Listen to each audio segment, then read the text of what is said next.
qui a à nouveau frappé la Syrie, Washington fait porter le chapeau à Israël. Des parlementaires irakiens ont exigé des États-Unis des explications après la mort de 22 de leurs combattants dans une frappe portée contre une zone frontalière avec la Syrie. En réponse, Washington a montré patte blanche en affirmant que l'attaque aurait pu être l'œuvre d'Israël. Mais qui a donc encore frappé la Syrie, alors que des parlementaires irakiens attribuent à Washington la responsabilité de l'attaque meurtrière menée dimanche soir près d'Al-Ari? Les États-Unis ont des raisons de croire que c'est Israël qui l'a effectuée, a affirmé lundi un responsable américain. Nous avons des raisons de croire qu'il s'agissait d'une frappe israélienne, a indiqué à l'AFP ce responsable ayant requis l'anonymat.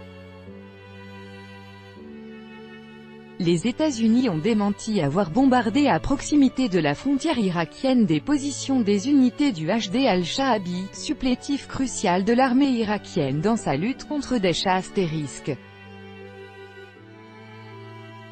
Cette frappe n'a pas été menée par les États-Unis ou la coalition, a indiqué un porte-parole du Pentagone, Eric Paon.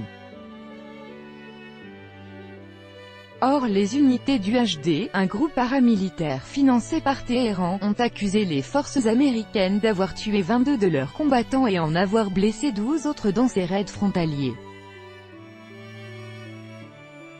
Les corps de 3 combattants irakiens tués dans l'Est syrien ont été rapatriés lundi en Irak pour y être inhumés. Ils combattaient au sein de la milice Kataeb Hezbollah, une force irakienne liée au puissant mouvement du Hezbollah libanais, ennemi juré d'Israël.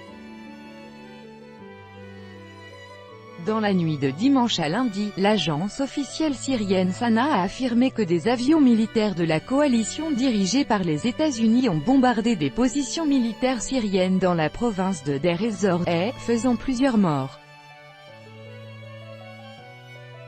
Le Pentagone a de son côté démenti ces informations, * organisation terroriste interdite en Russie.